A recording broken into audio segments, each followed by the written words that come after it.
Buenas tardes, bienvenidos a esta última sesión ya de este curso de otoño 2024 y esta conferencia de clausura con la que vamos a terminar este curso de Voces Recuperadas, recuperando a un autor interesantísimo de la literatura española y un autor orillado prácticamente desde toda su presencia literaria.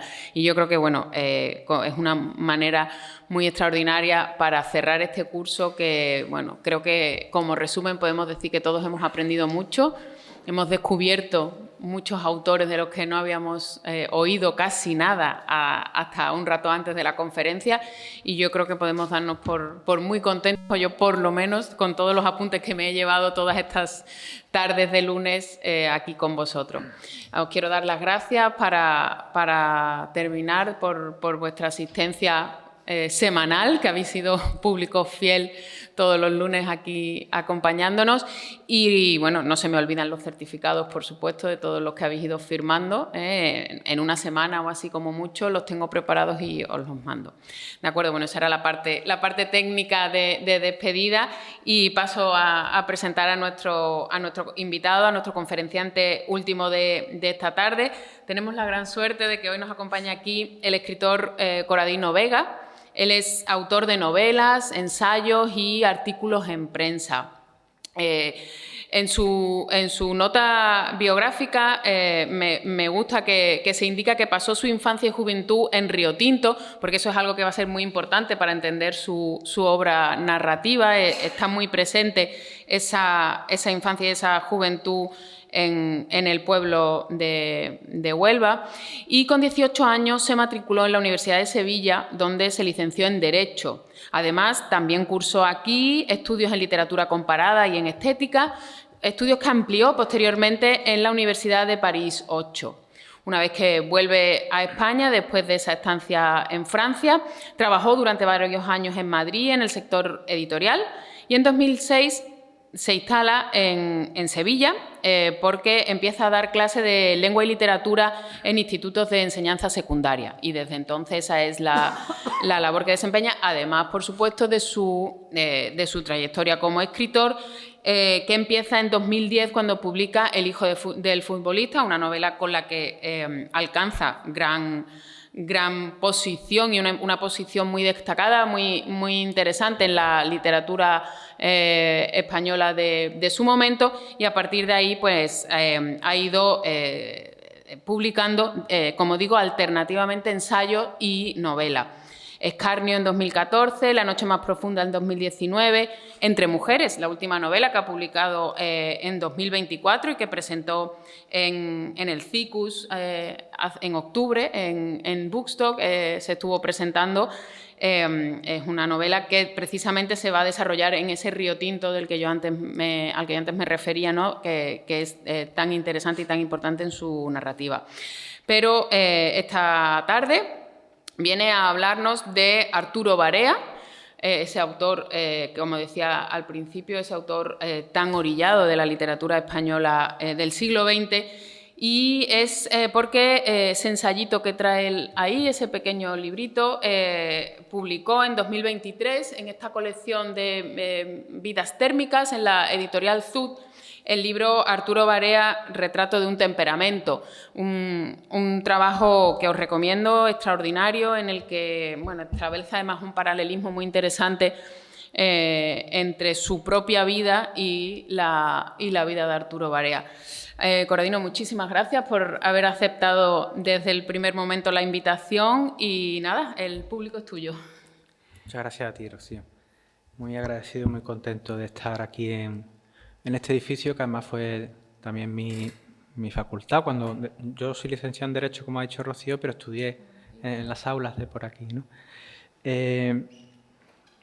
El libro, como dice Rocío, va alternando episodios de la vida de Arturo Barea y de la mía, pero yo creo que a ustedes no les interesa la mía en absoluto, y vamos a centrar la charla, en la medida de lo posible, en Arturo Barea. No sé a cuántos les suena el nombre de Arturo Barea, o si lo conocen o han leído La forja de un rebelde, pero a mí me llama mucho la atención que Barea es un escritor, no sé si en la Facultad de Filología Hispánica si se estudia y se lee detenidamente, pero al menos en los planes de estudio de los centros de secundaria y de bachillerato no aparece.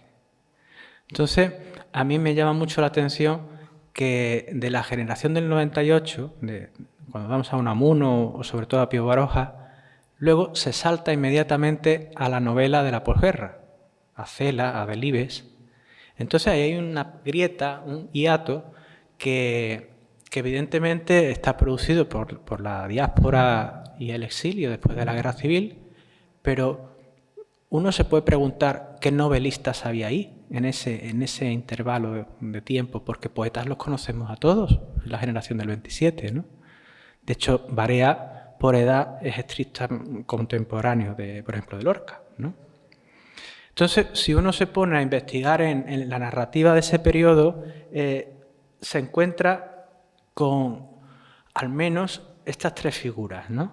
Veis ahí a Manuel Chávez Nogales, que aunque estrictamente no sea un novelista, es un periodista de una riqueza en su escritura que para mí es uno de los grandes narradores del siglo XX. Nos encontramos con Max Aub, el más joven de los tres, que hizo todo el ciclo ese de novelas sobre la Guerra Civil, que se llama El laberinto mágico, y que, como sabes, murió exiliado en México, después de haber hecho una breve vuelta a finales de los 60, que publicó en forma de dietario en La gallina ciega, y espantado con lo que vio en España en el año 69, completamente desolado por la amnesia y por cómo había cambiado el país y cómo el país había perdido completamente la memoria de dónde estaba el origen del régimen político que tenían, pues prefirió volverse otra vez al exilio, ¿no? Y por último, en el centro tenéis a Arturo Barea, que como veis nació el mismo año que Chávez Nogales, ¿no? Son coetáneos. ¿Por qué estos tres autores no han calado en el canon, o por así decirlo, en el catálogo de autores del exilio que inmediatamente después de la muerte del dictador empezó a afianzarse en España? Todo el mundo recuerda a los exiliados volviendo en escenas, bajándose de un avión, ¿no? A Rafael Alberti, a Rosa Chacel, a Francisco Ayala, ¿no? Pero estos tres escritores no. Entre otras cosas porque estaban muertos. Pero también porque, por un lado, habían cultivado unos géneros literarios que en España siempre ha sido, me ha gustado la palabra que ha empleado Rocío, orillados. Bueno, Chávez Nogales evidentemente es la crónica periodística, pero también tenía un libro de cuentos fundamental para entender la guerra civil, que es A sangre y fuego, ¿no? Y después tiene libros como la biografía de Belmonte, que se pueden leer como una novela, ¿no? Y Max Aub sí era el más literato estrictamente hablando, porque había cultivado tanto la novela como el teatro, pero era un hombre que vivió con mucha amargura el exilio y que siempre estuvo muy desubicado de los círculos oficiales que también se establecieron en el exilio. Eso lo comparte con Arturo Barea. Porque yo creo que lo que más en común tienen estos tres personajes es que no pertenecieron a la ortodoxia antifranquista que luego se hizo en España una vez comenzada la transición. A mí me parece que todos los autores que empiezan a recuperarse con mucho ahínco una vez iniciada la transición estaban o pertenecían o si no gravitaban en torno a la órbita del Partido Comunista. Y el caso más paradigmático es Rafael Alberti. En el caso de estos tres autores nos encontramos con un republicano de izquierdas como Manuel Chávez Nogales, que luego ha sido, a mi juicio, muy utilizado últimamente en las refriegas políticas del presente de manera interesada, y creo yo que eso es muy peligroso, utilizar figuras del pasado para servirse de puntos de vista o arrojarlos como armas contra el rival político del presente, ¿no? Pero en el caso de Barea y de Aub eran socialistas, no eran comunistas. Y en la transición el socialismo democrático estuvo ahí un poco olvidado en el exilio, porque los mandarines de la época, que eran sobre todo don Rafael Alberti y José Bergamín, establecieron quiénes debían de ser auténticos exiliados y quiénes no. Aub eso lo llevó, como he dicho antes, con mucha resentimiento, con amargura. Yo lo entiendo, ese rencor a veces está justificado. Pero Barea no. Barea fue un solitario, Barea fue un outsider, por decirlo en inglés, porque él terminó sus días en Inglaterra, ¿no? Y yo creo que lo que le vacunó contra la amargura del exilio, que no deja de ser un desgarro, y en su caso él lo define muy bien cuando habla de sus hijos y de su familia que dejó atrás. Dice que es un dolor que nunca se cura. En el caso de Barea, yo creo que lo que le amortiguó el dolor fue el éxito impresionante que tuvo La forja de un rebelde, que como saben fue publicado la trilogía esta novelística antes en inglés que en español. Entonces, en el caso de Arturo Barea, nos encontramos con una persona llena de matices, de ángulos y de contradicciones. Es una persona que proviene de una clase social muy humilde, pero que gracias a su propia inteligencia y valía acaba teniendo un cargo de ejecutivo en una oficina de patentes cuando estalla la guerra civil y había ascendido en el escalafón social hacia una más bien desahogada burguesía, ¿no? Eso él lo llevaba con cierta con esa contradicción íntima, ¿no? Porque él era muy leal a su origen proletario, pero vestía de chaqueta como un auténtico señor de la época, ¿no? Por otro lado, su vocación había estado siempre muy indefinida, y es la guerra civil la que poco a poco lo va a decantar hacia esa verdadera vocación que había permanecido latente o escondida en él, que es la escritura. También es la guerra civil, que es una desgracia y una tragedia, como todo el mundo sabe, la que pone un cierto orden en su vida sentimental e íntima, porque es el momento en el que conoce a Ilsa Kulsar, de la que hablaremos luego, que se convierte en su última esposa y comprende que tiene que divorciarse de la mujer con la que está casado, pero a la que no ama, ¿no? Y por último pierde su país, que leyendo a Aub es una cosa tan dolorosa, siendo Max Aub también de un origen a nivel de país tan híbrido y tan rico, ¿no? Pero en el caso de Barea pierde su país, pero lleva una existencia muy afable, muy apacible en la campiña inglesa. Encuentra un equilibrio y una paz que estas contradicciones de las que he hablado antes no le permitían tener sosiego en la España de antes de la guerra. Es como si la guerra civil, en el caso de Barea, pusiese orden en el caos que era su vida, ¿no? Y entonces eso es una paradoja más de Barea. Como he dicho antes, La forja de un rebelde aparece publicada primero en inglés, luego en castellano. Esas son las fechas de publicación original de los 3 tomos, los 3 volúmenes de la trilogía, publicadas en la editorial Faber and Faber, que dirigía T.S. Eliot, el poeta que luego fue premio Nobel de literatura. Y contar un poco la vida de Barea es repasar La forja de un rebelde.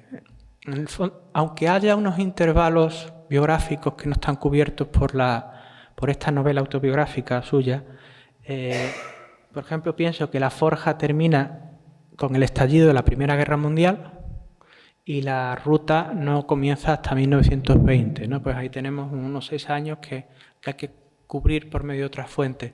Pero básicamente la fuente primaria es su libro, que, como decía antes, también es un género problemático, porque en la época no se sabía muy bien lo que era. Si eran unas memorias noveladas o si era una novela autobiográfica. Hoy día se diría con cierta petulancia autoficción. Algunos extendieron la sospecha de que quien realmente le escribía los libros a Barea era su mujer Ilsa Kulsar. Otros le reprochaban su lenguaje un tanto tosco, directo, poco sofisticado, demasiado proletario, decían. Y yo creo que es que el problema es que ahí él fue muy moderno antes de tiempo, ¿no? Y esta trilogía suya ha envejecido, por ejemplo, muchísimo mejor que otras novelas de la época. A mí me gusta mucho Max Aub, pero uno empieza a leer El laberinto mágico por el primer campo y en la primera novela el lenguaje de Max Aub es muy barroco. Es muy barroco y muy retórico. Es deudor de Valle Inclán, es deudor de una línea de la literatura española a la cual siempre le ha gustado mucho la floritura. En cambio, Barea es muy directo, es muy seco. Y eso, por un lado, favorece muy bien la traducción al inglés. Pero por otro lado hace que el lenguaje no envejezca. Porque lo que envejece es el artificio. Como por ejemplo le ocurren a los poetas modernistas, ¿no? A Rubén Darío. Nos puede gustar mucho esa profusión de metáforas y tal, pero llega un momento en que el propio lenguaje, entendido con la sensibilidad contemporánea, se nos cae a veces a los pies, ¿no? Es muy curioso, por ejemplo, leer a Antonio Machado traducido al inglés. Sus proverbios y cantares tan breves, parece una poesía china. Es como un haiku. Es una simplicidad que tú dices, es que el esqueleto del lenguaje ha sobrevivido a todo lo que ha sido lo ornato, ¿no? Todo lo que se le ha puesto por encima. Pero bueno, me enrollo y si os parece pasamos un poco a contar la vida de Arturo Barea. En esa fotografía está Arturo Barea con su madre.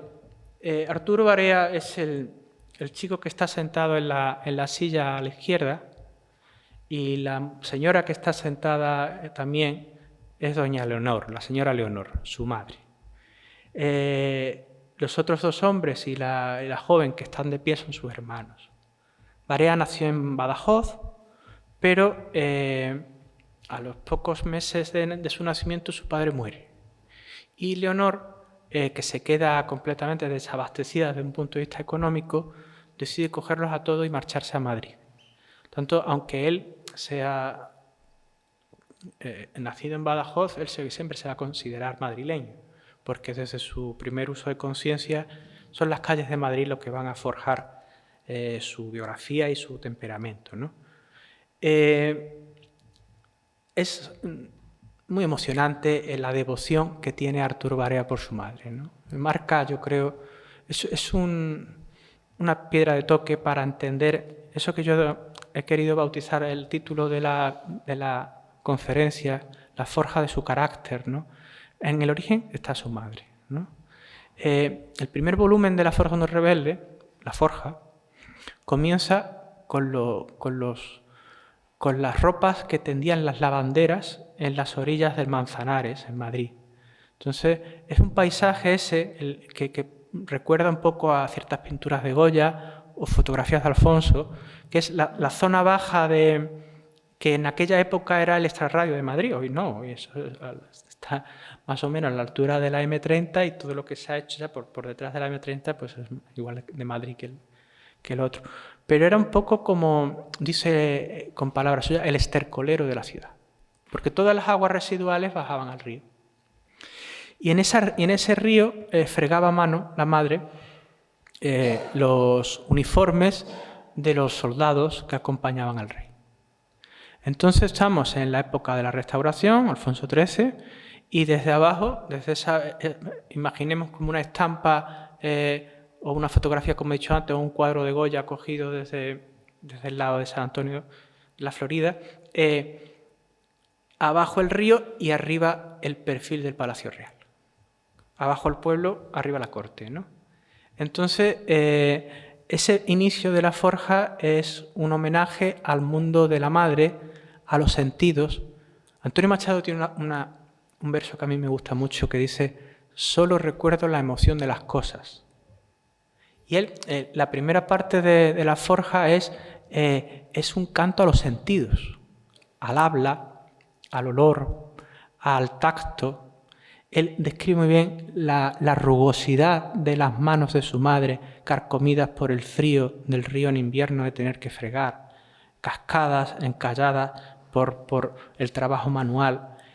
La vaselina que se tiene que echar para para evitar las grietas con el frío. Y la madre, que vivía en una buhardilla muy, muy humilde en la zona alta de Lavapiés, representa todo un mundo, que es el mundo popular, el mundo de los barrios madrileños, el mundo de los desfavorecidos, el mundo de los menesterosos, el mundo muchas veces de los marginados también desde un punto de vista físico, porque está deformes. Esa miseria que se veía antes en las calles se ve menos de personas con deformidades pidiendo, ¿no? De cojos, con alguna malformación en la cara, y todo eso que Barea describe con tanto cariño, porque su simpatía está con ellos, ¿no? Con estas personas humildes. Esto contrasta con que el niño Barea va a ser educado de lunes a viernes por unos tíos adinerados, que es el hermano de la madre, el tío José, que viven en el barrio de Ópera, en la calle Arenal, lo que es actualmente el Teatro Real, ¿no? Allí Arturo Barea, que es un niño muy, muy inteligente desde pequeño, se va a criar de lunes a viernes por este matrimonio de tíos que no tienen hijos, y la tía Baldomera lo quiere acaparar para convertirlo en esa figura de hijo que no tiene, ¿no? Y los fines de semana se marcha a la buhardilla con su madre y con sus hermanos. El mayor se había ido a Córdoba, el mayor de todos, y en la buhardilla vivía la madre con Concha, la hermana, y con Miguel, el otro hermano. Y entonces él vive entre dos aguas, entre dos mundos, en tierra de nadie. De lunes a viernes es un señorito de una zona burguesa de Madrid, y los fines de semana es un picarillo de la calle, de lavapiés y de jugar en la calle. Esos gritos y esa alegría se cuela en la novela, donde se vuelve la novela ahí muy deudora de la picaresca española, ¿no? La novela del hambre, de las rodillas mugrientas, de esos pies descalzos que también aparecían desde los cuadros incluso de Murillo, ¿no? Una cosa que le hace a Barea tomar conciencia de lo que son las clases sociales es eso, y que al café donde iban sus tíos, el Café Español, situado en la plaza de Isabel II actual, donde está el Teatro Real, como he dicho, en ese café los señores se ponían en una parte y las empleadas, las criadas, en otra. Y la madre de Barea, además de lavandera, trabajaba como criada en casa de su hermano, de sus tíos. Entonces él se tenía que sentar cuando estaba bajo la tutela de su tía con los ricos, pero él veía a su madre con los pobres, ¿no?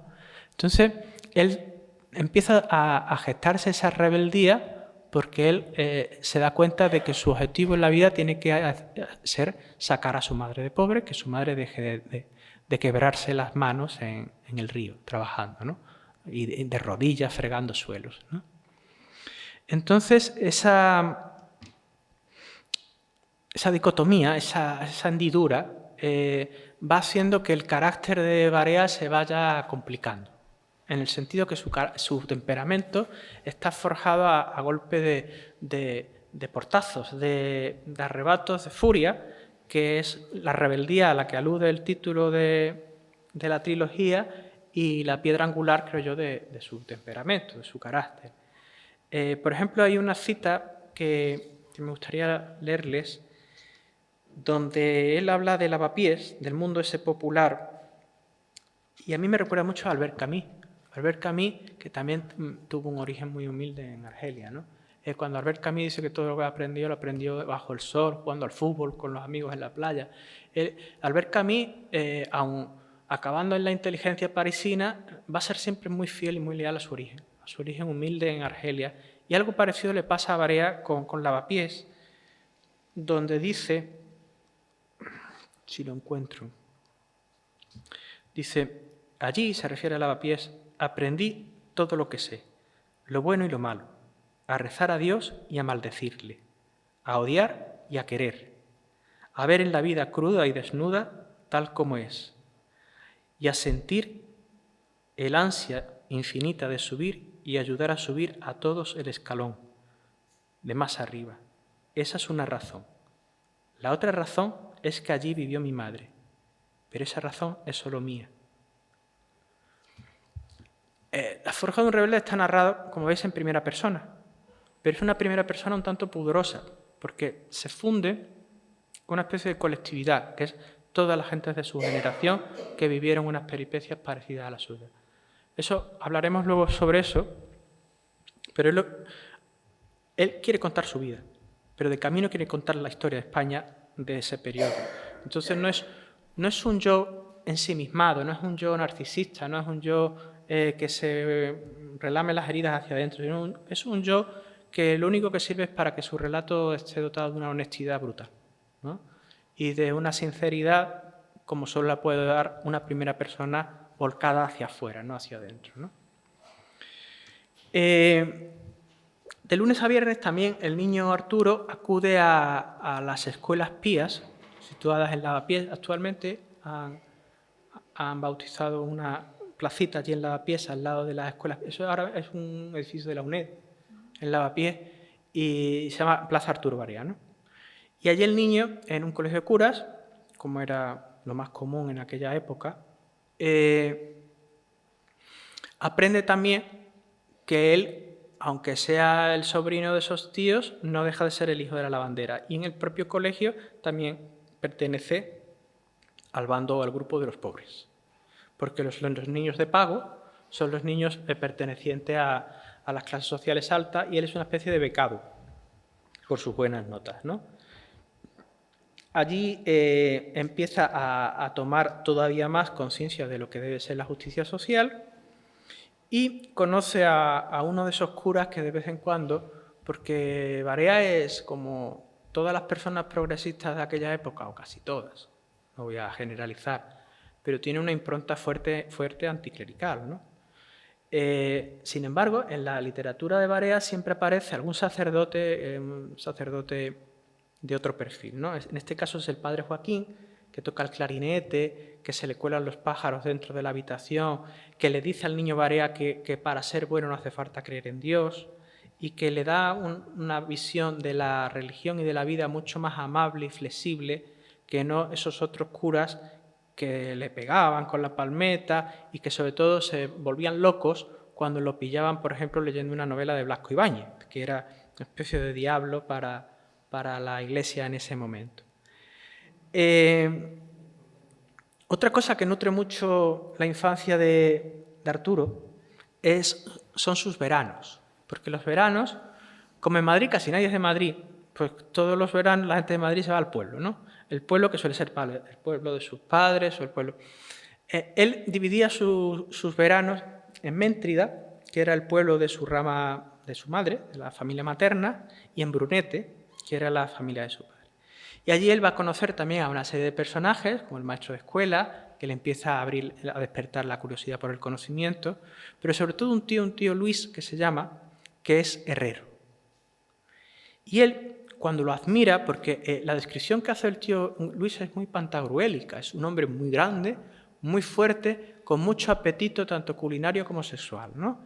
Entonces, esa cosa que rebosa salud y fuerza, cuando está forjando el hierro en la herrería, ese golpe contra el yunque, esa forja, él establece de ahí, de esa forja, la metáfora de su título de la forja de su carácter, ¿no? o de su rebeldía.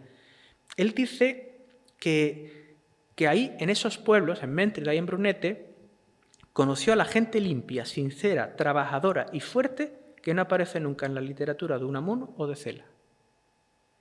Y es verdad, porque en la literatura de estos autores que ha mencionado, que es, yo creo que la línea dominante de la literatura española, el trabajo y la miseria y la pobreza está o bien ocultada o bien tratada con condescendencia.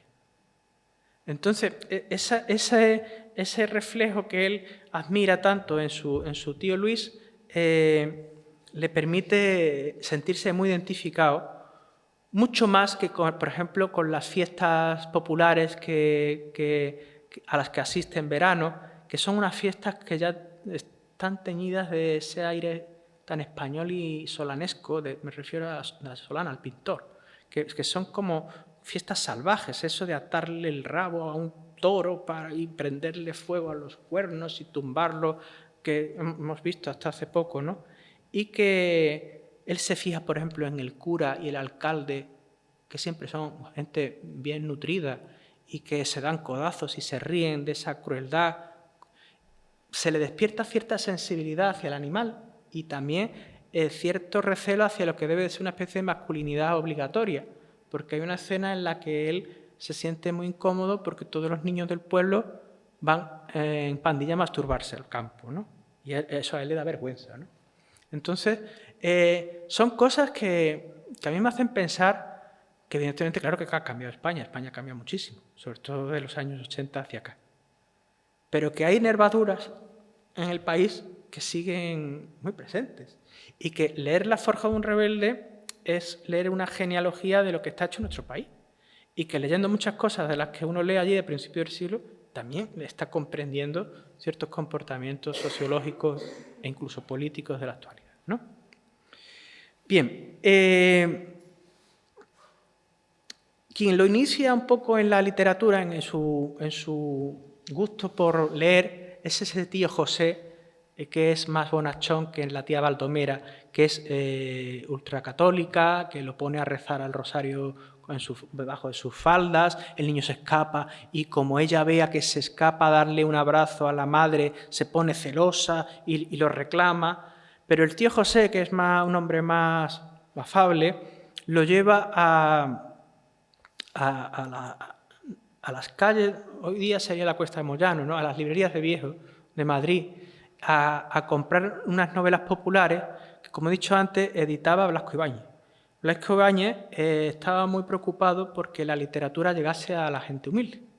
Entonces hizo una colección que se llamaba La novela ilustrada, de clásicos, de Balzac, de Tolstoy, de Zola, y ahí es donde el niño Arturo empieza a leer y a coger verdadera pasión, de una manera muy autodidacta y aficionada, pero ya él se mete ahí el virus de la literatura para enfado de los curas que decía antes, que es muy curiosa cómo esa iglesia más ultramontana de principios del siglo XX español es tan profundamente iliberal, porque todo lo que fuese francés o inglés era un anatema para ellos, era protestantismo.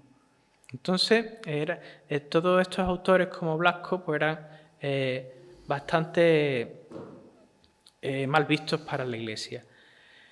Lo que ocurre es que este tío José, que le había prometido pagarle la carrera de ingeniero, que era el sueño que él tenía para sacar a su madre del trabajo, muere cuando él tiene 13 años.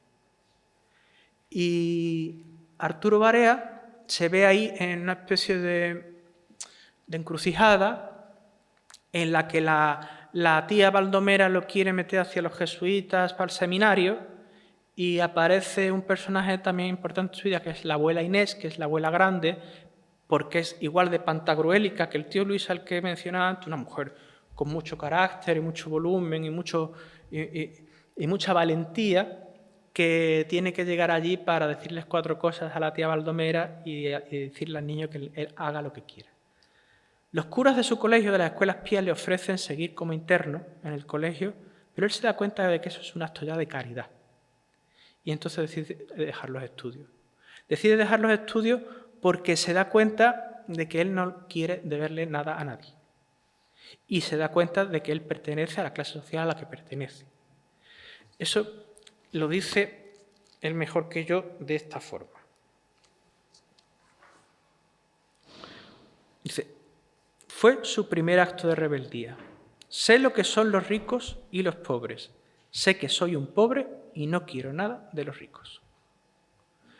Son esos pequeños actos que ya en el primer volumen, sobre todo, son los portazos que él da, ¿no? Es cuando él ve que la cosa se le va poniendo, lo agobia, estalla, no siempre de buenas formas, y es esos conatos de beligerancia o de rebeldía, donde la rebeldía temperamental o de carácter está inextricablemente unida a la rebeldía política y social.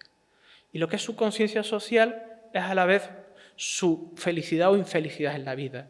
Y todo va a depender de la madre, y por eso cuando él reconstruye la forja de un rebelde de una vida, es la vida de un país que acaba en una masacre como es la Guerra Civil Española. Se entra entonces como empleado en una tienda de bisutería, una joyería, ¿no? Donde el jefe lo explota, lo maltrata, le habla mal, hace que venga, que vaya, le hace cumplir con un horario excesivo, abusa de sus condiciones de niño para todo, ¿no? De chico para todo. Y en una de estas, el dueño de la tienda de bisutería, que era muy aficionado a la música, le pide que suba un gramófono a la azotea para escuchar música con sus amiguetes y a él se le cae. Se le cae el gramófono y se le cae al suelo. Entonces el dueño le da una colleja, lo insulta y él vuelve a reaccionar de esa forma que hemos visto, dando un portazo, insultándolo y marchándose de la joyería, ¿no? Aprovecha un contacto que había tenido su tío José y entra a trabajar como meritorio también en un banco. Pero estamos hablando de un chico que no tiene todavía ni 15 años. Entra a trabajar como chupatintas, con manguitos, esto de los oficinistas de los bancos, en un banco francés, el Crédit Lyonnais. Y allí empieza a darse cuenta. Yo creo que el despertar social y político de él es muy temprano, del acobardamiento y de la sumisión de los trabajadores respecto a las jerarquías de los jefes del banco, ¿no? Él eso, desde su temperamento adolescente y rebelde, lo solivianta. Él no se puede poner en la piel del pobre padre de familia que a lo mejor no puede arriesgar su pan. Es que no todo el mundo puede permitirse ser un héroe, ¿no? Entonces eso, claro, un joven no lo ve en ese momento. Entonces él se acerca a un personaje clave en la forja que es Louis Pla. Louis Pla es un militante de la UGT. Y lo lleva por primera vez a Barea a una casa del pueblo. Y él, con menos de 16 años, se afilia a la UGT, pero justo antes de sacarse el carnet, se pelea con un sindicalista también en la casa del pueblo, un sindicalista que le dice que la gente de cuello blanco no son obreros. Entonces él, que iba vestido de oficinista del banco, pues también reclama que los oficinistas puedan tener su condición de trabajador. Pero eso es también una metáfora de que él, aunque militase en la UGT y luego una vez en el exilio también militó en el Partido Laborista Inglés, él era una persona que iba por libre, que aunque su ideología está muy marcada, él no toleraba la disciplina de partido o de sindicato o las siglas o lo que tiene que ser la anuencia acrítica a una organización política, ¿no? Lo que ocurre en el banco es que él va acumulando rencor y furia porque muere la tía Baldomera y le dejan la herencia a él. Y él se quiere gastar rápidamente la herencia en sacar a la madre del trabajo, en comprarse una nueva casa y tal. Y es Leonor, la señora Leonor, la que le dice, no, yo te voy a retener la herencia hasta que no seas mayor de edad, no te la doy, porque lo que tú estás diciendo es muy temerario. Y entonces el joven Barea empieza a perder la paciencia y sellando papeles en el banco, quizás le dio un poco más fuerte de la cuenta a uno y rompe un cristal de estos que protegían las mesas de los bancos y el jefe, el supervisor, lo que le hace es que el trabajador que había roto el cristal lo tenía que pagar, ¿no? Eso provoca su indignación, los compañeros de la UGT del banco intentan hacer una colecta para pagarlo entre otros, pero él dice que no, que eso es un accidente total, que se marcha también dando un portazo del banco, no sin antes insultar y poner de limpio al banquero, ¿no? Al jefe. Y justo cuando sale a la calle, hay alguien que está vendiendo periódicos, que era una cosa que a él le gustaba mucho hacer de niño, compartir con un amigo el oficio de vendedor de periódicos por la calle, y ha estallado la Primera Guerra Mundial. Ha estallado la Primera Guerra Mundial y él va a su casa, le cuenta lo que ha pasado a su madre y se echa a llorar. Y la última frase de la forja del primer volumen es la madre diciéndole, ¿ves cómo todavía eres un niño? Está cargado de ese rencor social que le va a hacer ser un rebelde, pero no deja de ser un crío que ha tenido que madurar a trancas y barrancas para encarrilarse en el tren de la vida, ¿no?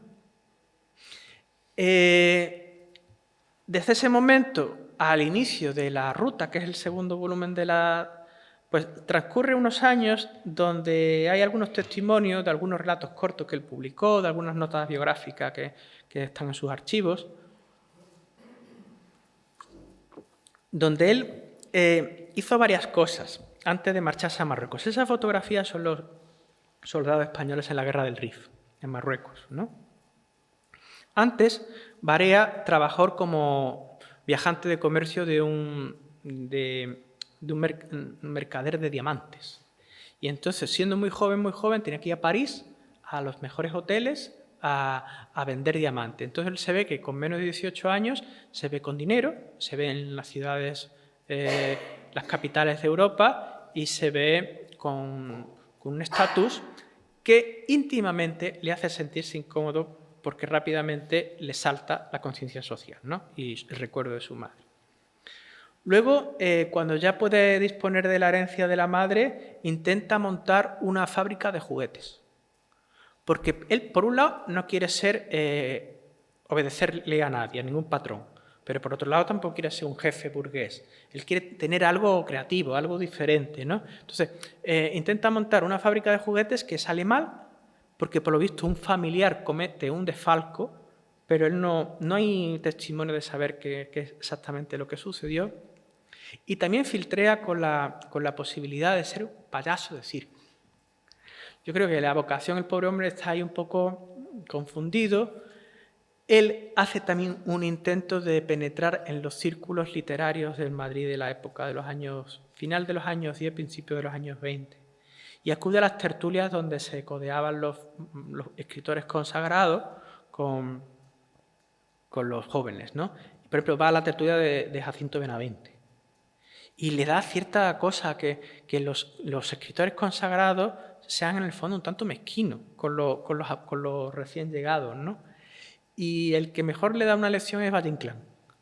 Cuando va a la tertulia de la granja que tenía Valle en Madrid, Valle Inclán le dice poco menos que si él lo que quiere hacer es escribir, es que se meta en un cuarto y se ponga a escribir. Que a las tertulias solo se va a gorronear café y a hablar más de la cuenta, pero que si quiere ser escritor lo que tiene que hacer es leer y escribir, ¿no? Que es un consejo que me parece a mí que le podría valer a cualquier aprendiz y que uno de los que se aplicó fue Antonio Machado, ¿no? Pero por otro lado, él también se da cuenta que aunque sus simpatías y sus afinidades estén con toda la órbita de la institución libre de enseñanza, porque ya hemos dicho que él es coetáneo de toda esa pléyade de poetas de la generación del 27 que van a coincidir en la residencia de estudiantes y en los banquetes y en los homenajes y en las revistas de lo que luego se ha llamado la Edad de Plata, ¿no? Él se da cuenta de que él, por su origen humilde, tampoco tiene acceso a esa aristocracia de izquierdas. Porque son progresistas, son liberales, él está totalmente de acuerdo con las doctrinas de don Francisco Giner de los Ríos, pero él no puede acceder a eso, porque él tiene la mano de la bandera. Y él económicamente... Es muy curioso que los dos únicos escritores de esa primera mitad del siglo XX que no provienen de un origen burgués son Arturo Barea y Miguel Hernández. Todos los demás, vienen de familias que le permitieron tener unos estudios universitarios y un ingreso casi inmediato en las esferas culturales del momento, ¿no? Trabaja también como secretario en una fábrica de armamento y de aviones en Guadalajara, y ahí empieza a ver la connivencia corrupta entre los terratenientes de la época, porque los terrenos donde se hace la fábrica en Guadalajara pertenecen al conde Romanones, los intereses del rey, Alfonso XIII, y en el armamento y en las prendas militares, ¿no? Todas esas, es que está todo unido, todas esas prendas van a ir a Marruecos, que es donde él va a acabar de soldado, y todo lo que va a pasar en Marruecos está gestando lo que luego va a pasar en la guerra civil, ¿no? También acaba mal, como en casi todos sitios donde él va de joven, y encuentra como una salida de quitarse de en medio, acudir a la llamada del servicio militar obligatorio y enrolarse en el ejército, y en 1920 lo encontramos como sargento en Marruecos. Como sargento supervisando la construcción de una carretera entre Tetuán y Chauen, porque Al tener conocimiento de, imagino, dibujo técnico, tal, pues pasa rápidamente a ser sargento.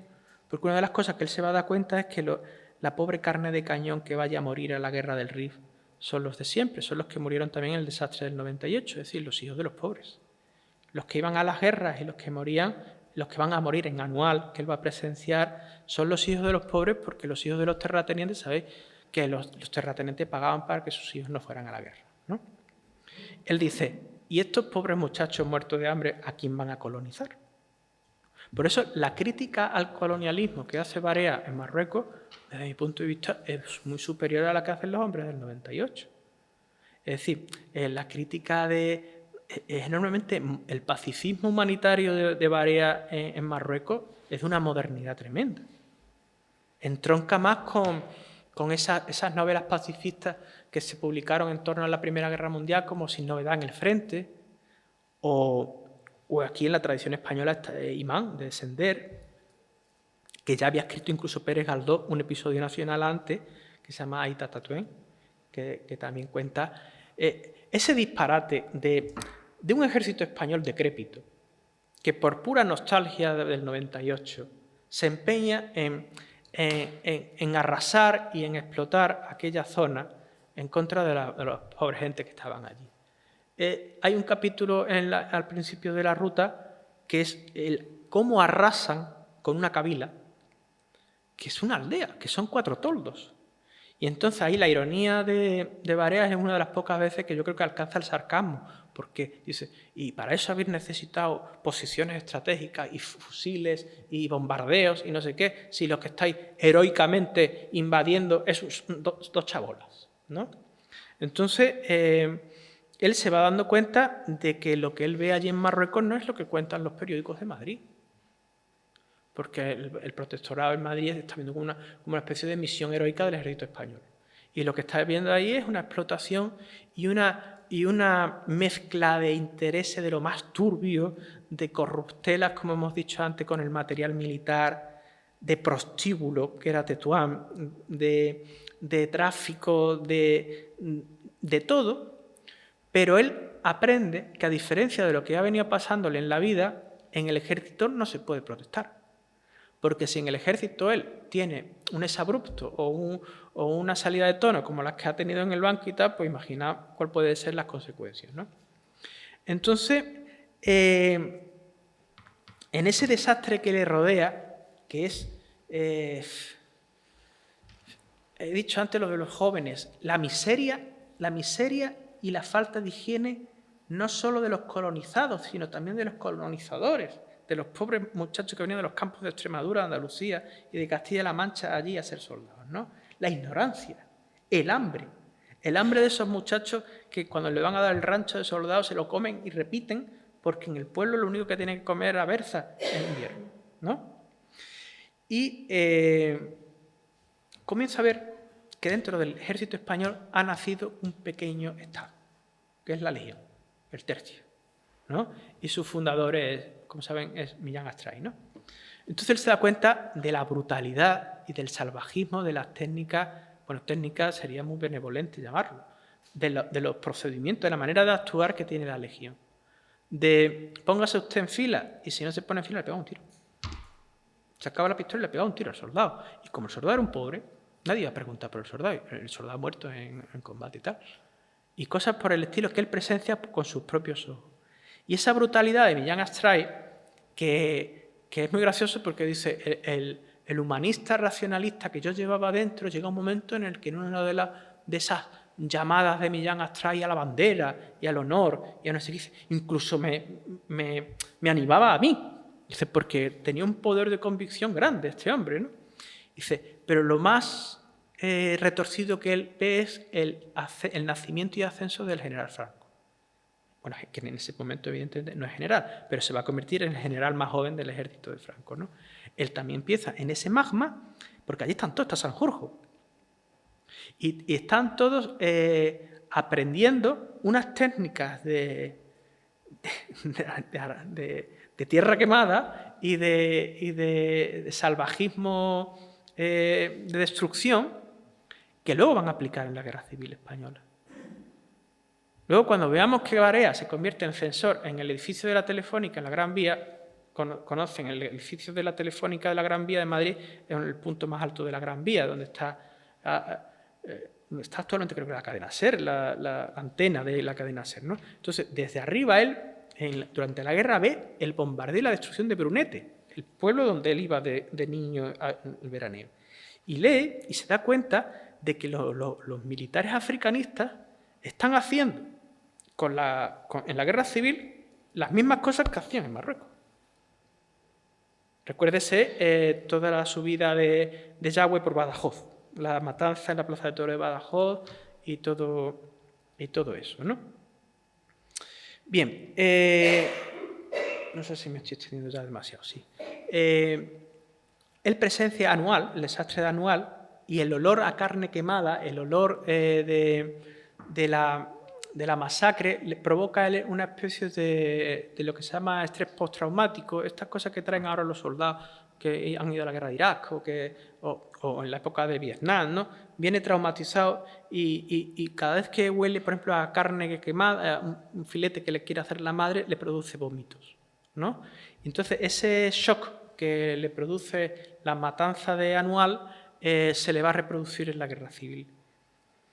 Y después de pasar una convalecencia por tifus en Ceuta, tiene que tomar una decisión, seguir en el ejército o volver a enrolarse en la vida civil. Se da cuenta de que aquí en España solo pueden estudiar los hijos de familias bien, que él no puede entrar en los círculos literarios y entonces decide dejar el ejército porque no quiere mancharse las manos con la corrupción que le está viendo y también con los primeros intentos de conspiraciones militares de los generales y de los altos mandos de lo que luego va a ser la UME, la Unión de Militares Españoles, que fueron los golpistas del 36.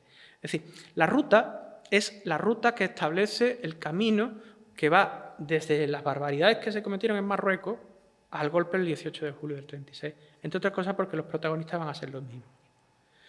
Entonces él regresa a Madrid y en Madrid se convierte como he dicho antes, en un directivo de patentes, coge un trabajo respetable en un momento en el que España no había mucho trabajo, asiste a la subida al poder de Primo de Rivera, asiste a un encuentro en un reservado de un bar con el general Primo de Rivera, se da cuenta que Primo de Rivera, dentro de lo que cabe, quería acabar con el protectorado, pero que la rebelión de Abdelkrim es la excusa para el desembarco de Alhucemas y que Franco y Sanjurjo sean los salvadores otra vez de la patria y del ejército y queden como héroes. Y así termina la ruta, en un momento en el que dice que su vida cambió por completo. Se casa con Aurelia Grimaldos, una mujer de clase social un poco más elevada que la suya, evidentemente, y tiene rápidamente 4 hijos. A los 2 meses dice que ya se había dado cuenta de que su nuevo trabajo le iba a permitir tener una vida diferente y que su matrimonio era un fracaso. Así termina la ruta, ¿no? Y comienza la tercera parte de su vida, que he elegido esa portada reciente de La Forja de un rebelde por el tema republicano, indudablemente. El siguiente volumen nos encontramos con que cuando él ya por fin está en condiciones de sacar a su madre del río y del trabajo, la pobre mujer que se había llevado trabajando toda su vida, que había acabado de portera en un inmueble y que incluso se había tenido que poner en las colas de la caridad a pedir, cuando va a sacar a su madre del trabajo, la madre muere. Y dice que la madre muere con una resignación alegre y eso a él le solivianta. Él no puede, él confunde eso con conformismo. Es la rabia de no haberla podido ayudar antes, ¿no? Entonces, eso quizás hace que, dándose también de camino una especie de segunda oportunidad con su mujer, con la cual no se llevaba nunca bien, porque además se lía con su secretaria en la oficina de patentes que tenía en la calle Alcalá y mantiene las 2 relaciones en paralelo, alquila una casita en Novés, en un pueblo de Toledo, y se va a vivir allí, manda a vivir allí a la mujer y a los hijos, y él se queda en Madrid trabajando, y él los fines de semana va a ver a la mujer. Porque una cosa que sería interesante de tratar, pasa que son demasiados temas, es el tratamiento que hace de la mujer María. Visto con los ojos de hoy día, no sale bien parado. Pero también creo yo que es un error ese anacronismo de juzgar, ¿no?, con los ojos del presente las relaciones evidentemente machistas del personaje, ¿no? Bueno, estamos en febrero del 36 y, como saben, son las elecciones que van a ganar el Frente Popular justo antes del estallido de la Guerra Civil. Y el pueblito de Novés es un microcosmo de lo que es España. Hay dos casinos, el casino de los campesinos y el de los señoritos. Entonces él, por su estatus, puede acceder al de los señoritos, pero por su afinidad emocional va al de los campesinos. Y claro, ninguno de los dos le perdona que vaya al otro. Y eso es un poco la vida de Barea, está ahí en un desclasamiento continuo, ¿no? Entonces, cuando llega la hora de la verdad, hay que posicionarse, y se posiciona por el de los humildes y organiza un mitin del Frente Popular en Novés, donde trae un orador comunista, un orador anarquista, un orador republicano y un orador socialista. Y entonces tiene que pelear con el cacique, con el alcalde y con el cura. Cuando estalla la guerra, Barea se da cuenta de que todas sus contradicciones y todos sus cargos de conciencia y remordimientos desaparecen. Es como el momento de la verdad. Es un momento en el que, lamentablemente, tienes que tomar partido. Y se tiene que posicionar.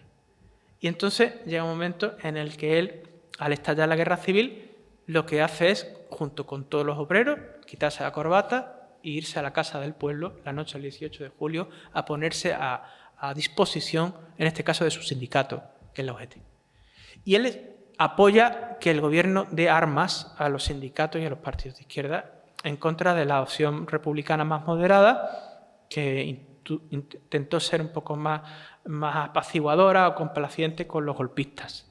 Él se manifiesta esa noche contra el nuevo gobierno de Martínez Barrio, de Sánchez Román, que se resistía a darle armas al pueblo. Y él pide armas al pueblo. Y él asiste al asalto del cuartel de la Montaña. Y él dice que la revolución está en marcha.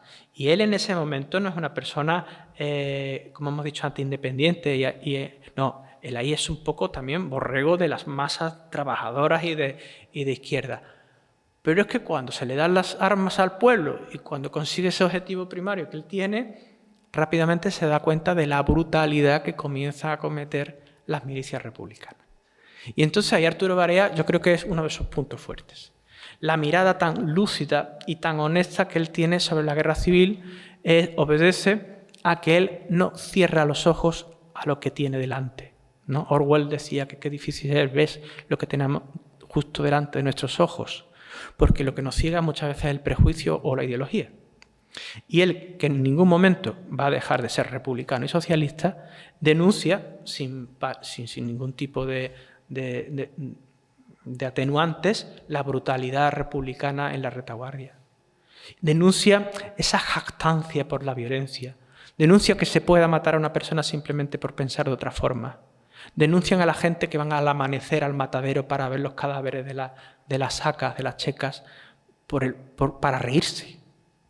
Denuncia la quema de las iglesias y de los conventos, entre otras cosas, porque asiste cómo están quemando las escuelas pías donde él había estudiado. Y uno de los curas que están sacando una camilla le había dado clase a él. Y se da cuenta de la brutalidad de las milicias autollamadas comités populares que incautaban y que iban cometiendo todo tipo de tropelías y de excesos en una especie de delirio beodo, por así decirlo, que él le repele. Ahí el testimonio de Barea yo creo que solo es equiparable en España con el de Manuel Chávez Nogales, con el de Azaña, con el de Clara Campoamor o con esa maravillosa novela de Celia en la Revolución, con el de Elena Fortún. Pero también lo emparenta con los mejores escritores, a mi juicio, que desde un punto de vista ético tuvo Europa en el siglo XX, como pueden ser Orwell, Albert Camus, Simone Weil, Hannah Arendt o Vasily Grossman, ¿no? Es decir, ver lo que se tiene delante de los ojos en ese momento y no en retrospectiva es muy difícil. Es muy difícil. Y es muy difícil decir que no, sobre todo a los tuyos, ¿no? Entonces, eso, sin embargo, no le impide tener un trabajo muy militante a favor de ganar la guerra por parte de la República. Y entonces es nombrado jefe de censor de prensa extranjera y se pone a trabajar en ese edificio de la Telefónica del que he hablado antes. Su cometido es censurar aquellas noticias que iban a publicarse al extranjero que informaran de la victoria que se estaba produciendo de las tropas franquistas, para elevar la moral del frente. Entonces él, que tiene conocimientos de francés e inglés, pero no demasiado agudos, se ve desbordado de trabajo, no come, nada más que fuma, bebe café y coñac, se convierte en el español cadavérico, que es como lo definió John Dos Passos. Porque él ahí conoce a Dos Passos, conoce a Hemingway, conoce a Malraux, conoce a Martha Gellhorn, conoce ese ambiente del Hotel Florida, de Chicote y tal, que a él le desagrada profundamente. Toda esa zona de glamour dentro de la guerra, de prostitución de lujo, de alcohol un caro, de corresponsales extranjeros de guerra. Y él prefería irse a una taberna de Lavapiés, la taberna de Serafín, que era donde él iba a tomar sus chatos con sus amiguetes. Y entonces recibe la ayuda de un personaje fundamental en su vida, que es Ilsa Kulczar.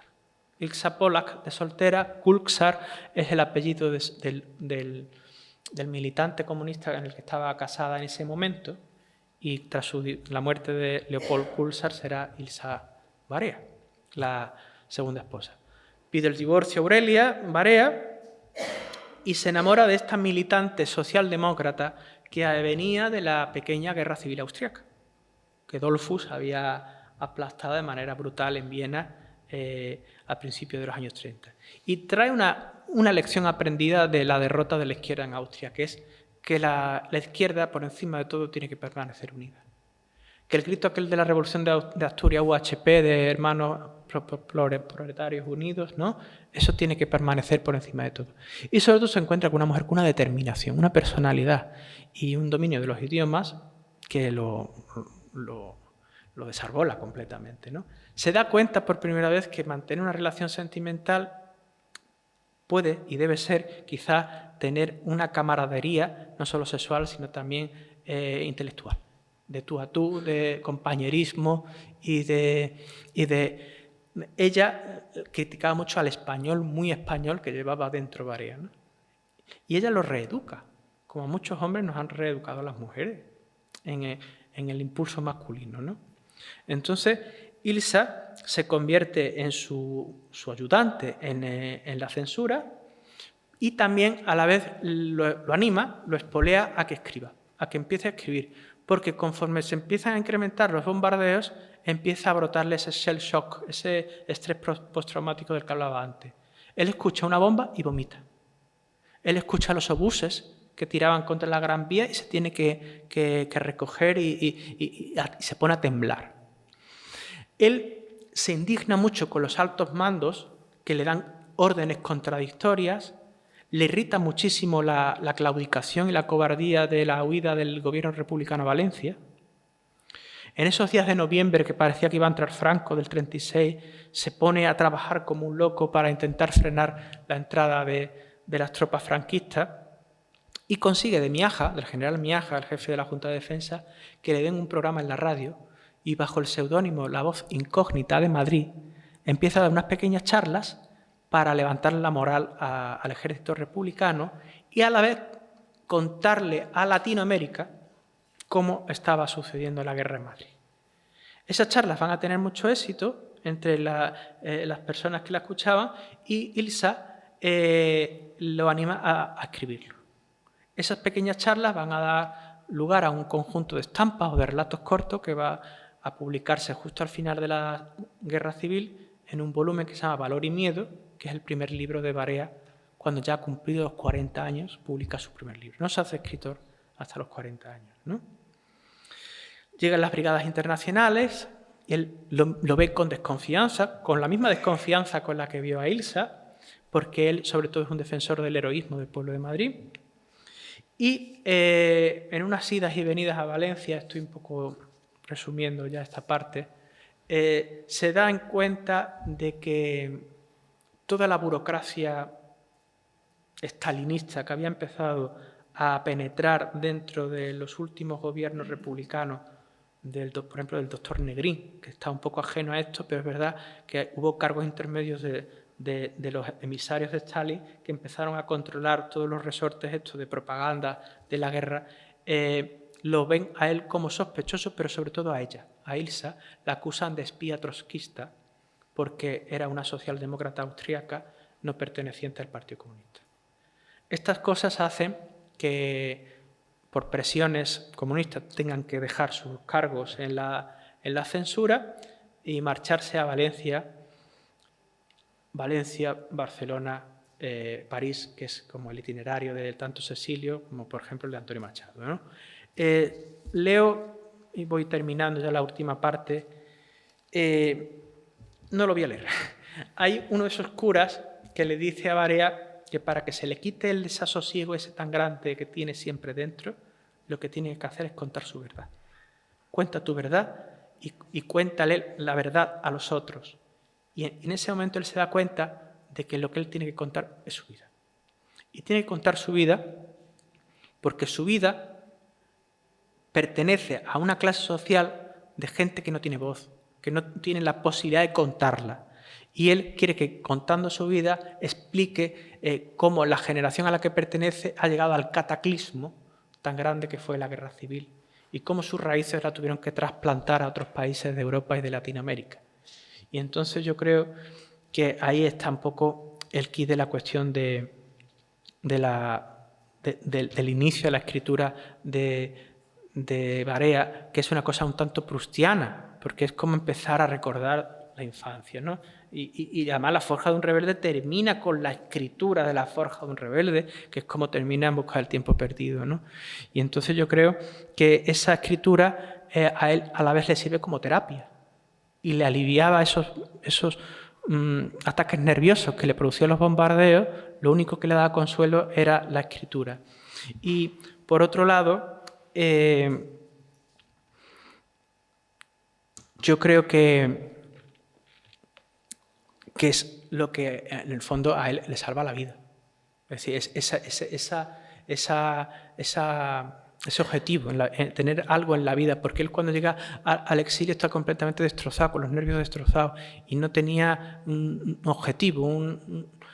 Se hubiera ido a México, como casi todos, como Max Au y tal, y deciden irse a París, y en París al principio agradece enormemente la libertad de expresión, la opulencia que ve en las calles y tal, pero rápidamente empieza a notar esa xenofobia francesa que tuvieron los franceses con los derrotados de la República y que va a brindar a la rendición de Vichy luego cuando entre los alemanes. Eso lo ha contado mejor que nadie Chávez Nogales en La agonía de Francia, o Irene Nemirovsky en Suiza francesa, o el propio Maxau. Pues hay unas páginas ahí que también Barea lo cuenta muy bien, cómo el chauvinismo francés está preparando el caldo de cultivo en el cual se va a gestar el colaboracionismo francés cuando vengan los nazis. Se marchan por último al Reino Unido y en el Reino Unido Ilsa empieza a trabajar en el servicio de escuchas de la BBC. Es una especie de espionaje. Ella tiene acceso a los discursos de Hitler, de Franco, y entonces los traduce, como era políglota, los traduce y se va enterando de cómo va la Segunda Guerra Mundial, porque Barea ve muy claramente que la Segunda Guerra Mundial es una continuación de lo que ha sido la Guerra Civil, porque las dos fuerzas en lucha eran las mismas fuerzas que habían combatido en España. Es notorio que llegan a Inglaterra el mes que pierde la Guerra Civil la República. Entonces, él se da cuenta de que su motivo debe ser seguir luchando contra el fascismo. Y la manera que lo hacen va a ser ella desde el Monitoring Service de la BBC y él desde una charla que le dan también en la BBC, pero del servicio latinoamericano. Él empieza a dar unas charlas de 15 minutos. Si tuviéramos tiempo, luego tengo la voz de él en la radio, en la BBC, que transmite al otro lado del Atlántico y lo hace enormemente popular en Argentina, en Uruguay y en Chile. La BBC le va a organizar una gira en el año 56 por esos países y él es allí recibido como un auténtico héroe. Se convierte en una persona muy famosa, Barea, porque La forja de un rebelde, que se publica entonces, empieza a tener un éxito en el ámbito anglosajón, latinoamericano y escandinavo, hasta el punto de que en Dinamarca hubo una petición, una recogida de firmas para que le dieran el premio Nobel. Y sin embargo, José Bergamín, que tenía la editorial Seneca en México, que era la editorial del gobierno de la República en el exilio, no quiso publicar La forja de un rebelde. No sabemos si por ceguera literaria o por sectarismo político. Eso ya no lo sabemos, ¿no? Pero así fue. En esa época ya de Inglaterra, él tampoco se relaciona con los círculos de exiliados oficiales de españoles. Sin embargo, va a tener el apoyo, como dije antes, de T.S. Eliot, de Orwell. Orwell le hace una crítica magnífica a La forja, de Koestler, conoce al historiador de arte este magnífico Gombrich, publica en la revista de Cyril Connolly Horizon, y la primera crítica que publica en Horizon es una crítica que le hace Barea a Por quién doblan las campanas, la novela de Hemingway. Y entonces es una crítica muy, muy interesante porque Barea le va a reprochar a Hemingway que hable un poco de oídas, es decir, que aunque haya estado 2 meses allí en la guerra, viendo un poco la guerra civil, lo que cuenta en la novela es inverosímil, porque no conoce de primera mano lo que está... Porque si recuerdan la novela, o peor aún, la película, que es mucho peor con Gary Cooper, es como una especie de western metido en España, con todos los tópicos estos que le gustaban a Hemingway, de toros y de flamencas y de cosas así metidos. Y claro, Barea, cuando publica esa crítica contra uno de los iconos de la izquierda del momento, como era Hemingway, es una bomba, ¿no? Pero eso le hace y lo anima a seguir una senda de como crítico literario, pero un crítico literario, como hablamos antes, Rocío, que estábamos hablando de hacer reseñas, no académico ni decir qué es lo que está bien o lo que está mal, ¿no? Es un crítico literario que lo que intenta es sus propias inquietudes, ponerlas por escrito y también contar lo que para él es su concepción de la literatura, que es el realismo, ¿no? Entonces, en su crítica literaria, por ejemplo, él es muy generoso, le hace prólogos a Cela y a Carmen Laforest en las traducciones inglesas de la familia Pascual Duarte y de Nada. Cuenta muy bien el tipo de literatura que a él le interesa, que viene de la picaresca, pasa por Galdós, se detiene en Baroja y luego, sobre todo, tiene un librito maravilloso sobre Federico García Lorca para divulgar su poesía en el ámbito anglosajón. Es un libro fantástico, con una vigencia plena, donde tiene un talento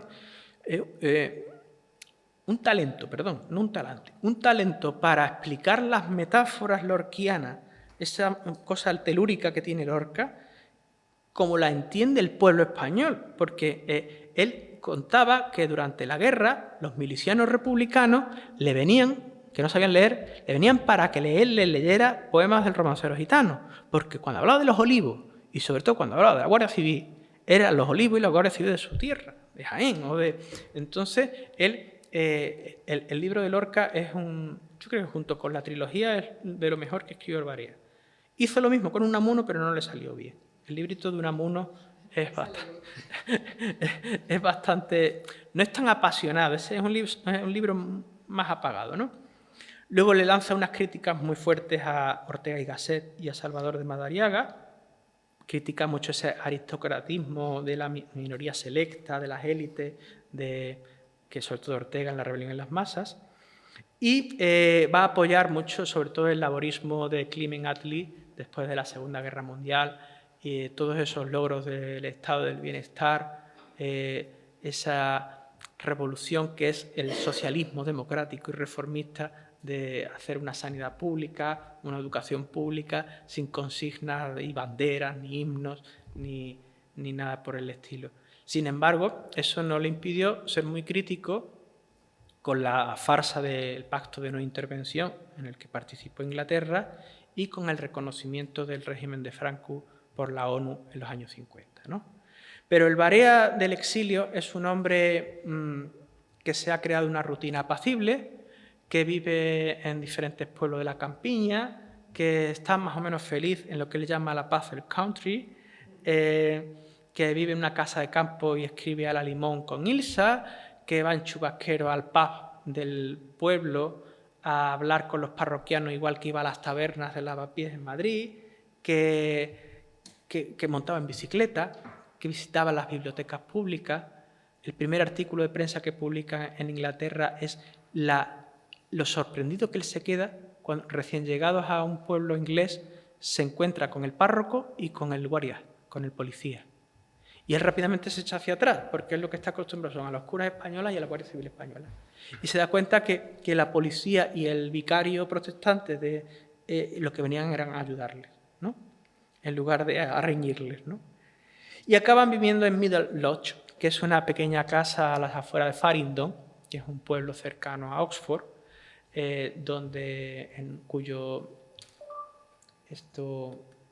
estos son ellos en Middle Lodge, en el jardín de la casa, una casa que les cedió el Lord Farringdon, un aristócrata inglés que había venido a la guerra civil a combatir a favor de la República, poniendo su Rolls Royce al servicio de las milicias y convirtiéndolo en ambulancia, ¿no? Y donde allí también alojaron a los niños del barco La Habana, que eran los niños vascos que fueron víctimas del bombardeo de Guernica. Entonces fue un noble, un aristócrata inglés, sin embargo, que pertenecía a la órbita al ala izquierdista del Partido Laborista. Este es él en una de sus charlas de la BBC, que como he dicho le valió un premio entre sus oyentes en Latinoamérica. La prensa franquista intentó torpedear esa ruta en Uruguay, Argentina, deformando su nombre. En lugar de Arturo Barea lo llaman Arthur Beria. Y Beria, si saben, era el de lo que ahora, lo que luego fue la KGB, o sea, el servicio de espionaje soviético, la checa, ¿no? Y esta es la tumba en el cementerio de Farringdon, donde Ilsa Barea derramó las cenizas de Arturo cuando murió. La única nota de amargura que yo, investigando un poco la vida de Barea, he notado son las cartas inéditas que hay escritas a la menor de sus 4 hijos, Adolfina. Él tuvo 4 hijos. Y él en la guerra civil los deja, los abandona y ya no vuelve a saber nada de ellos. Intenta ponerse en contacto con ellos por vía epistolar, pero no lo consigue. Los hijos, quizás con razones, reniegan del padre, ¿no? Y se han ido con la madre a Río de Janeiro. Han emigrado a Brasil y se han metido en una secta cercana a los testigos de Jehová. Entonces él no puede comprender eso, porque él le ha estado mandando dinero y tal, y logra abrir una vía de comunicación con la pequeña, con Adolfina. Y entonces, al final de su vida, hay unas cartas, para mí, estremecedoras, donde él, sin decirlo explícitamente, también está pidiendo perdón. Y está hablando que un poco ha sido la historia del siglo XX lo que se ha interpuesto en sus vidas y lo que ha hecho que se acaben separados. Pero ese punto de desgarro y de remordimiento que se le ve a Barea con la hija es un dolor, una herida que yo creo que se llevó a la muerte. Muerte que sucede la noche del 23 al 24 de diciembre del año 57, de un infarto en los brazos de Ilsa Barea. Luego le hicieron la autopsia y resulta que tenía un cáncer muy extendido y que de otra forma tampoco hubiese durado, ¿no? Pero él, que creía, igual que Machado, que la tierra le pertenece a los vivos y que por su talante no quería ni ceremonias ni nada por el estilo, quiso que lo incineraran en Oxford y Ilsa esparció las cenizas en esa tumba que es donde están enterrados los padres de Ilsa. Él, que era un pedagogo socialdemócrata judío exiliado de Austria justo antes del Anschluss, y ella, que era una dama vienesa también de la época dorada de esa Viena de entre siglos, donde se había educado Ilsa Kursar. Es un sitio precioso, en lo alto de una colina, donde se puede ver toda esa campiña verde, donde yo creo que Barea de alguna manera fue feliz. Más o menos eso es lo que les contaría yo de él. Sí, creo que La Forja de un Rebelde es una lectura a la que debemos regresar continuamente, porque creo que es una... Para empezar, es un retrato de la España del principio del siglo XX, de los más veraces que hay. Luego es una obra literaria en sí muy, muy jugosa y muy viva y llena de humor y de frescura y de ligereza, y parece esos narradores de Mark Twain, ese niño contando.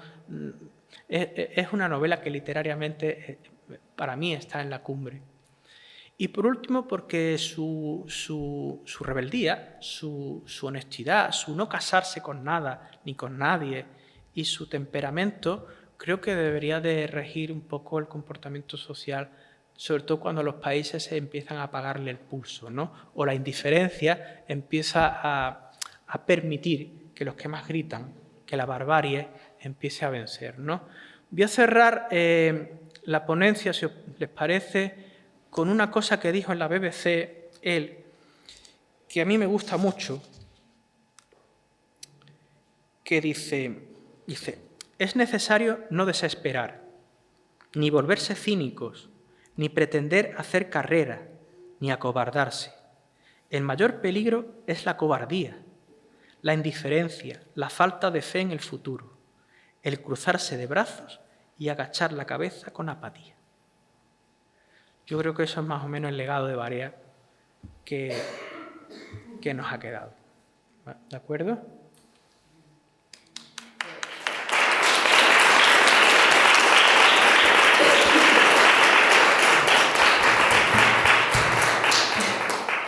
Muchísimas gracias, Corradino. Ha sido realmente muy interesante, sobre todo la reflexión, ¿no?, que estabas planteando ahora mismo y que me lleva dando vueltas desde el principio prácticamente.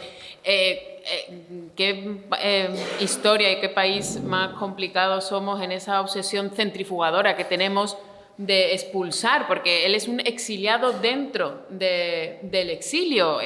Nos hemos dedicado a eso, de forma centrífuga, ¿no?, a expulsar a todo aquel que no encajaba, y él es doblemente expulsado. Entonces me parece interesantísima esa mirada de Malúcida, como tú decías, que veremos también en Chávez Nogales. Es decir, aquí ¿qué está pasando? Esto no puede ser lo que nos representa, ¿no? Y no puede ser aquello que tengamos que defender. Entonces, bueno, es apasionante, y la trilogía es, como tú bien dices, absolutamente extraordinaria. Así que, bueno, muchísimas gracias. Si alguien tiene alguna cuestión, una pregunta que plantear, a mí me encantaría escuchar su voz, como decías antes, que lo tenías ahí. He traído, bueno, en 2018 en el Cervantes hizo una exposición, se llamó La Ventana Inglesa. Traía aquí el link, pero mejor que si alguien está interesado en casa, busque, porque es un catálogo donde están los... Vamos, si pinchas, en principio debe un poquito, aunque sea por encima. ¿Eso qué es? No, ya ha habido ahí un... no, está ahí. Sí, por ejemplo, ¿lo ves? Las portadas de sus libros, Valor y Miedo, y se van viendo, bueno, aquí son muchas... Están las ediciones, las primeras ediciones de Ford, Track, todo eso. Esta es la revista Horizon, que he mencionado, de Cyril Connolly, donde él publicó la crítica a Hemingway. Es una... Le pueden echar un vistazo al libro de Lorca. Todos los libros, a excepción del primero y del último, fueron publicados, como he dicho antes, primero en inglés. Eso es increíble. Se me ha olvidado decir cómo cuando la editorial Losada de Argentina en el año 51 quiere hacer ya una edición en español, tiene que retraducir al español la versión inglesa, porque Barea había perdido el manuscrito.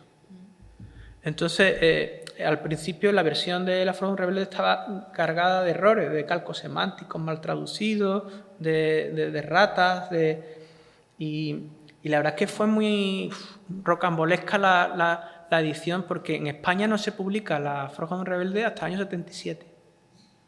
Luego Mario Camus hizo una serie de televisión en el año 90, muy buena, pero que no sirvió lo suficiente como para que Barea se convirtiese en un escritor del lugar y de la talla que yo creo que debería tener, ¿no? Claro, pero porque era incómodo para todo el mundo. Entonces eso es maravilloso, porque claro, eso como figura literaria y como pensador es extraordinario, pero claro, al ser incómodo para todos no lo quiere nadie, entonces claro. Nadie va para adentro con una figura como él, ¿no? O sea, la crítica literaria española, Albor, Indurain, Aranguren, toda esta gente lo llamaron un resentido y era una crítica más ad hominem que a la obra literaria, claro. ¿No? Era el desprestigio franquista hacia el exiliado. Pero la gente del exilio para él era un traidor, porque había hablado mal de la izquierda en sus libros, ¿no? Es interesantísimo. Entonces, bueno, está muy interesante este álbum fotográfico por si alguien lo quiere ver, pero lo que yo quería que Rocío me ha pedido es la voz de... Hay que salirse. A ver. Yo creo que lo tienes abajo, ¿no? En el simbolito azul, ¿puede ser? Aquí. Esto es. A la derecha, ¿no? A la derecha, la pista de audio es la siguiente, ¿no? La del... Cualquiera de estas dos valdría. No, eso es estupendo. No, es la siguiente.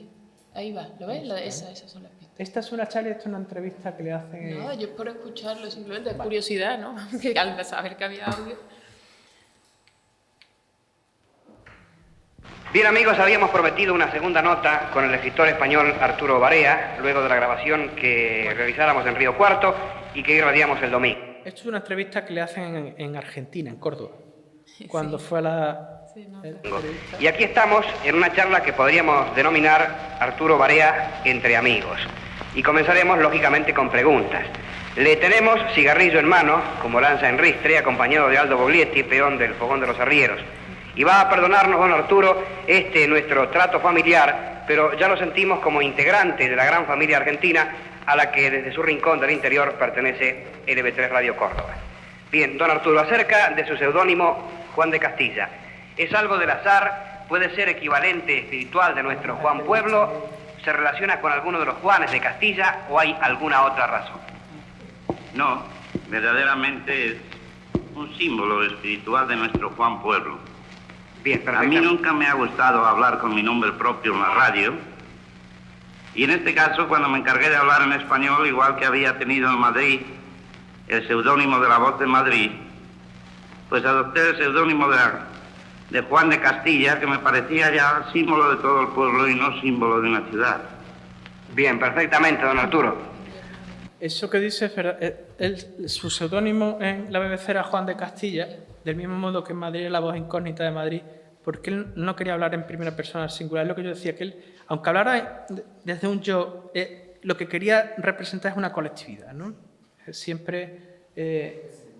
pero esta es una entrevista, para que vean el tono de lo que era una charla de la BBC, esta es la última charla de la BBC que dio antes de morir. Está en vísperas de terminar el actual año 1957 y de entreabrirse ante nosotros la incógnita del 1958. Si los años fueran en realidad continuación unos de los otros, no podrían hacerse muy buenos augurios del próximo a juzgar por el presente. Pero la realidad, afortunadamente, no es así. La realidad es siempre incierta. Cada año, cada día y cada hora nos trae algo nuevo y distinto a lo que pasó, y es a través de esta mutación constante que la esperanza persiste en los humanos. Hacemos a cada momento planes y propósitos basados en esta esperanza de un futuro mejor y la vida prosigue su marcha.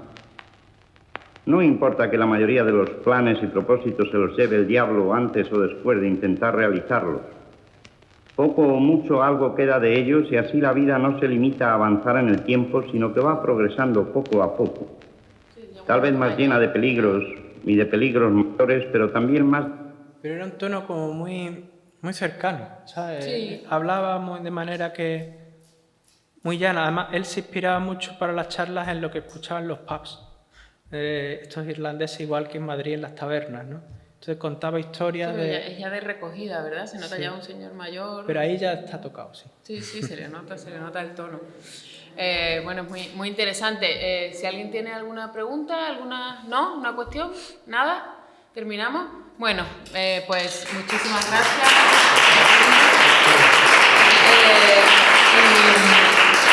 Y nos despedimos aquí hasta la próxima. Acordaros que todas las semanas tenemos actividades culturales, o la tarde de los jueves seguro y algunos martes. Si seguís en nuestras redes sociales, en la web de la facultad, sigue habiendo actividades. Decía, hoy terminamos el curso de otoño, pero las actividades de la facultad, todas las conferencias y demás, por supuesto, siguen su curso.